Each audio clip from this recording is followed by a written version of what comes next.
غزني کې د تخنیکي او مسلکي زده کړو امریت د اداري او حسابداري انسټیټیوټ د اداري او مدیریت څانګې څخه 200 تنه مجاهدین فارغ شول. مسؤلینو وویل چې نړۍ د تعلیم په برخه کې په افغانستان پسې منفي تبلیغات کوي.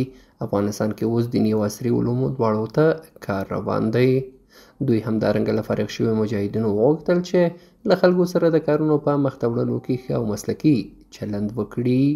مغربي ملکونه دا تنقید اعتراض کوي چې افغانستان کې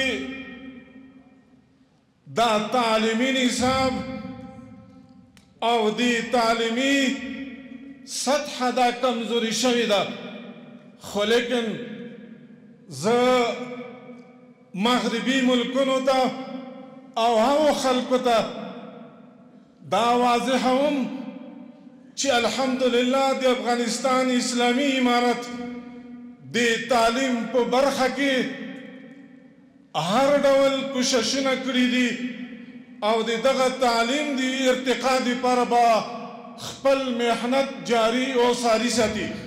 مهمه اداره او مدیریت چې موږ د اسلام له نظره څخه د شریعت له نظره څخه مراعات کو، دا به د موږ د نظام لپاره یو محور وي.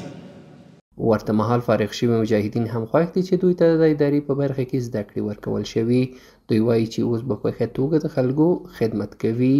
موږ الحمدلله په تېره 2 کلنه دوره کې دومره ښایسته کل مخکې موږ په اداره او دته ورته نور مدیریت چارو کې ډېر مشکلات لرل، خو هغه الحمدلله د موږ هغه مشکلات یعنې که درته ووایم 95% رفع شوي دي. موږ غواړو چې نور تحصیل هم وکړو او موږ ته دا زمینه باید د مساعد شي په دغه رقم لکه دغه صراط مساعد وه او نور مجاهدینو ته باید مساعد شي. د مسؤلینو په وینا د هیواد تخنیکي او مسلکي زده کړو اداره 11 اوږدمهاله او لنډمهاله سکتورونه لري چې د دې ادارې تعلیمي برخه کې 83,940 زده کوونکي په بېلابېلو زده کړو بوخت دي.